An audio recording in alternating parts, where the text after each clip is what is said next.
সাকিব খানের যে রিয়াকশনটা ছিল আসলে সত্যি অসাধারণ। সবাই বলবো আসেন মুভিটা দেখেন। এর আগে অনেকগুলা মুভি দেখেছি, সব থেকে এই মুভিটা বেটার লাগলো। মানে কি বলবো, মানে বলার ভাষা নাই, এমন সুন্দর ছবি মানে বরবাদের পরে প্রথম দেখলাম। আমি আপনাদের বলে বোঝাতে পারবো না, যদি রকস্টার ছবি দেখতে পারেন আপনারা, মানে মনটা এত সুন্দর লাগবে। সাকিব খানের যে রিয়াকশনটা ছিল আসলে সত্যি অসাধারণ। সাকিব খান যেরকম মনে করেন অ্যাকশনটা ছিল আসলে বাংলা মুভির মতো না, এটা সাকিব তামিল মুভির যেরকম রিয়াকশন ছিল, যেরকম ফিল ছিল এরকম সত্যি অসাধারণ হয়েছে মুভিটা। আপনারা না দেখলে বুঝবেন না, মুভিটা সত্যিই ভালো লাগছে। সবাই বলবো আসেন মুভিটা দেখেন। ঈদের দিন শাকিব খানের রকস্টার মুভিটা দেখে খুবই ভালো লাগলো।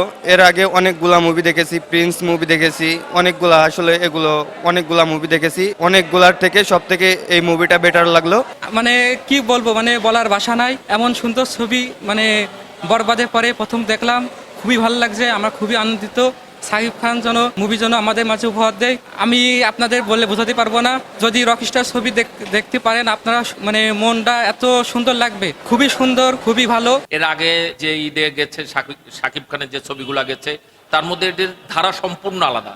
এটা একটি রোমান্টিক এবং গল্পধারা এবং সুস্থ বিনোদনের একটি ছবি। এই ছবিটা আমি মনে করব যে পরিবারের সকলকে নিয়ে একসাথে বসে উপভোগ করা উচিত, কারণ ছবিটার গল্প এত সুন্দরভাবে এগিয়েছে। দর্শকরা যদি ছবিটা গ্রহণ করে, আমার মনে হয় ছবিটা ভালো যাবে, এটা আমার আশা। অ্যাকচুয়ালি আজকে প্রথম দিন ছবি মুক্তির, প্রথম শো থেকে শুরু করে মোটামুটি দর্শক ছাড়া ভালো। আমরা আশা করছি আগামীকাল থেকে আরো ভালো দর্শক আমরা পাবো এবং ছবিটা আমরা ব্যবসায়িকভাবে সফল হব।